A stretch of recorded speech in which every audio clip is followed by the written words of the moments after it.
جی تو معرفہ کی ہم نے 3 اقسام پڑھ لی، ضمیر، علم اور اسم اشارہ. پھر ہم نے اسماء اشارات پڑھے کہ جن کے ذریعے آپ اشارہ کر سکتے ہیں. کون سا حرف ہے جس کے ذریعے ہم کس کی طرف اشارہ کر سکتے ہیں. آگے ہمارے پاس آ گیا ہے اسم موصول. چوتھے نمبر پر ہے ہمارے پاس اسم موصول. اسم موصول کسے کہتے ہیں؟ تو اسم موصول اسم معرفۃ، وہ اسم معرفہ بتعیین المقصود منہ بجملۃ بعدہ تسمى صلہ. اسم موصول اسم معرفہ بتعیین المقصود منہ بجملۃ بعدہ تسمى صلہ. یعنی اسم موصول وہ اسم معرفہ ہے جس کا مطلب ما بعد والے جملے سے واضح ہو اور اس کو صلہ کہتے ہیں.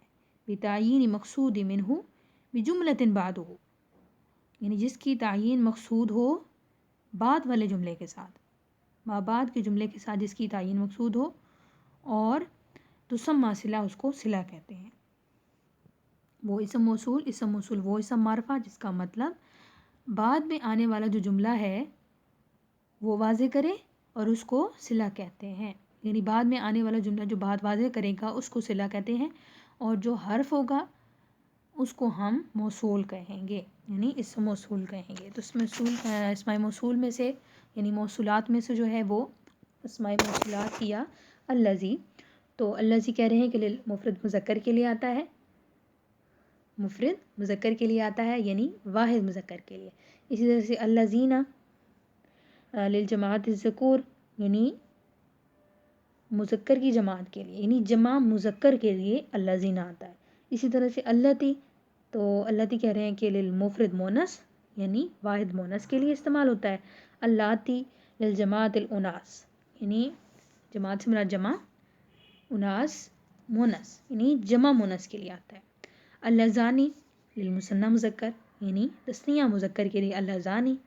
اور من جو ہے وہ عاقل کے لیے آتا ہے، جیسے میں نے آپ کو بتایا عاقل و غیر عاقل میں فرق بتایا کہ عقل رکھنے والی چیزیں جیسے انسان ہیں، جنات ہیں، فرشتے ہیں، تو عقل رکھنے والی چیزوں کے لیے مطلقاً جو ہے مذکر و مؤنث کے لیے من آتا ہے. اور پھر آگے ہمارے پاس اللتانی. تو اللتانی کہہ رہے ہیں کہ للمثنی مؤنث کے لیے، یعنی تثنیہ مؤنث کے لیے اللتانی اسم موصول استعمال ہوتا ہے. اور ما غیر عاقل کے لیے، ہم نے اوپر پڑھا من عاقل کے لیے آئے گا، مطلقاً کا مطلب ہے مذکر و مؤنث دونوں کے لیے آ سکتا ہے، اور ما غیر عاقل کے لیے آئے گا، مطلقاً مذکر اور مؤنث دونوں کے لیے آ سکتا ہے. جی آگے ہمارے پاس اس کی قسم ہے معرفہ کی اسم مقترن بالف لام یا المعرف بالالف واللام.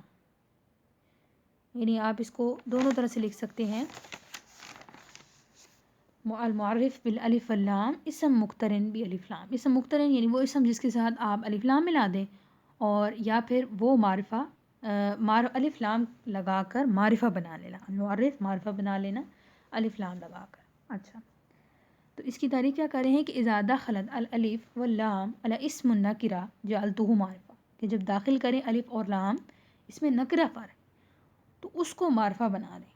یعنی کسی اسم نکرہ پر الف اور لام کا دخول کر کے، داخل کر کے اس کو ہم معرفہ بنا لیں. کیسے؟ مثال میں دیکھیں گے تو آپ کو اس کی سمجھ آئے گی. مثلا الکتاب، اب دیکھیں کتاب اسم نکرہ تھا، تعریف میں بھی ہم نے ایسے کیا، اسم نکرہ ہو الف لام داخل کریں. کتاب اسم نکرہ تھا، عام کوئی بھی کتاب، ہم نے اس پہ الف لام کا اضافہ کر لیا تو ہم نے اس کو معرفہ بنا لیا. یعنی کسی عام چیز کو معرفہ بنانا ہو تو اس پہ الف لام کا اضافہ بھی آپ کر سکتے ہیں. تو جب آپ الف لام کا اضافہ کریں گے، کتاب نکرہ تھی، الکتاب تو یہ خاص ہو جائے گی کہ کوئی خاص کتاب ہے، کیونکہ معرفہ کے اندر خاص چیزیں ہوتی ہیں. تو الکتاب، تو پھر آپ کہیں گے پھر کتابن نہیں کہیں گے، جیسے میں نے پہلے بتایا کہ تنوین نہیں آئے گی اس پہ. ہم کہیں گے الکتاب. المصباح چراغ. اب مصباح کوئی بھی چراغ ہو سکتا تھا، لیکن جب ہم نے الف لام لگا دیا تو ہم نے خاص کر دیا کہ خاص چراغ. تو مطلب یہ کہ اسم نکرہ پر الف لام داخل کر کے ہم اس کو معرفہ بھی بنا سکتے ہیں. تو اسے ہم کہیں گے المعرف بالالف واللام. تو یہ 5ویں قسم ہو گئی معرفہ کی. آگے ہمارے پاس 6ٹھی قسم ہے معرفہ کی المضاف الی المعرفہ، یعنی معرفہ کی طرف مضاف کر لینا. تو اس کی تعریف میں انہوں نے کہا کہ ہوا اسم النکرہ اضیف الی واحد من المعارف السابق ذکرها فاقتصب التعریف بِإِضَافَتِهِ. کہہ رہے ہیں کہ المضاف، مضاف کہتے ہیں اضافت کرنا، یعنی اس چیز کی نسبت کر دینا، اضافت کر دینا کسی دوسری چیز کی طرف. تو یہ کہہ رہے ہیں کہ اضافت ہو رہی ہے وہ معرفہ کی طرف. ٹھیک ہے، یعنی معرفہ کی جو اقسام گزری ہیں 5 ہم نے پڑھی، ان میں سے کسی ایک کی طرف جب وہ مضاف ہو رہی ہوگی تو یہ اس کی چھٹی قسم ہوگی المضاف الی المعرفہ. یعنی مضاف الی المعرفہ وہ اسم نکرہ ہے اضیف اضافت کی جائے الی واحد من المعارف السابق ذکرها، یعنی معرفہ کی پہلے ذکر کی جانے والی کسی ایک اسم کی طرف جب اس کی اضافت کی جائے، فاکتسب تعریف باضافته، یعنی اس سے پھر ہمیں جو ہے وہ اضافت حاصل ہو رہی ہو تو وہ کیا بن جائے گا، نکرہ نہیں، پہلے نکرہ تھا تو اضافت کی وجہ سے وہ معرفہ بن جائے گا. کیسے؟ جیسے ہم کہیں کہ کتاب، ٹھیک ہے، کتاب، اب صرف کتاب اسم نکرہ تھا، جب ہم نے کہہ دیا کتابی، حملت کتابی، میں نے اٹھائی اپنی کتاب، اب یا ضمیر لگا کے ہم نے کیا، یا ضمیر متکلم کی ہوتی ہے، یعنی جب میں نے کہنا ہے میری کتاب تو ہم کہیں گے کتابی، مذکر مؤنث دونوں کے لیے کتابی. اب کتاب نکرہ تھا لیکن جب میں نے اضافت کر لی کہ یہ میری کتاب ہے، میری کتاب، تو میں نے اس کتاب کو خاص کر دیا اضافت کے ذریعے، یعنی کتاب کی نسبت اپنی طرف سے کر لی، اس کو خاص کر لیا. تو یہی ہوتی ہے اضافت کر لینا، کسی چیز کی نسبت اپنی طرف کر لینا. جیسے ہم نے اضافت میں پڑھا تھا کہ غلام زیدن، زید کا غلام. اب دیکھیں غلام زیدن، غلام نکرہ تھا، ٹھیک ہے، ہم نے کہا کہ زید کا غلام، ہم نے غلام کی نسبت زید کی طرف کر دی کہ یہ زید کا غلام ہے، تو غلام خاص ہو گیا. تمام غلاموں میں سے ہم نے خاص کر دیا کہ غلام زیدن، زید کا غلام، نسبت کر دی ہم نے غلام کی زید کی طرف.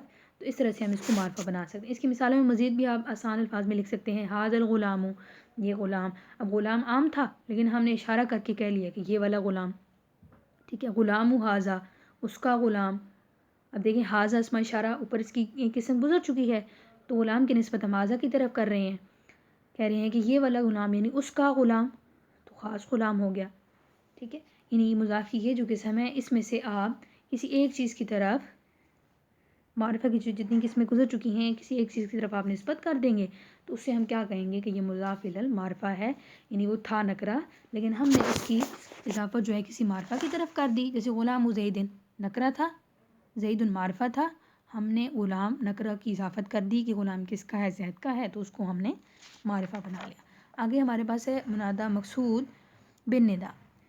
منادی مقصود بالندا کی تعریف پہلے کر لیں کہ وہ اسم نکرہ قصد تعیینہ بالندا، یعنی وہ اسم نکرہ جس کی تعیین کی جائے حرف ندا کے ذریعے. حروف ندا ہیں یا حیا ای اور آ، یعنی حمزہ مفتوحہ. تو حروف ندا ہیں، یہ سارے نداد ہیں کہ حروف ہیں 5، ان کے ذریعے ہم کسی چیز کو پکار سکتے ہیں، کسی شخص کو پکار سکتے ہیں. تو تعریف میں وہ کیا کہہ رہے ہیں کہ وہ اسم نکرہ ہے کہ قصد کیا جائے تعیینہ بالندا، یعنی حروف ندا کے ذریعے کسی کی تعیین مقصود ہو. مثال کے طور پہ ہم کہیں یا رجلو، یا تلمیذو. اب رجل نکرہ تھا، ٹھیک ہے، ہم نے کیا کیا، ہم نے اس کی تعیین کی، ہم نے یا حرف ندا لگا لیا، ہم نے اس کو پکارا کہ اے مرد. اب بہت سے مرد تھے، اس میں سے ہم نے ایک مرد کو خاص کر دیا، اے مرد، ٹھیک ہے، یا اے تلمیذ، یا تلمیذو، اے شاگرد. جب ہم نے اس کو خاص کر دیا، یعنی تھا وہ پہلے نکرہ، ہم نے اس کو پکارا، اس کے ساتھ یا حرف ندا لگائی، اس کو خاص کر دیا، اور اس میں پھر یا حرف ندا ہوگا اور رجل منادہ ہوگا، یعنی جس چیز کو آپ پکار رہے ہیں، جس شخص کو آپ پکار رہے ہیں تو وہ منادہ ہوگا. یعنی منادہ مقصود بالندا، یعنی منادہ وہ ہے جو مقصود ہو ندا سے، یعنی ہم نے نکرہ اسم پر یا حرف ندا لگا لی یا کوئی بھی حرف ندا لگا لیا اور اس کو خاص کر دیا. وہ اسم نکرہ قصد تعیینہ بالندا، یعنی وہ اسم نکرہ جو حرف ندا کے ذریعے جس کی تعیین مقصود ہو. جیسے یا ولدو کہنا، اے لڑکے، یا رجلو، یا تلمیذو. تو یہ تمام منادی مقصود بالندا کی مثالیں ہو سکتی ہیں.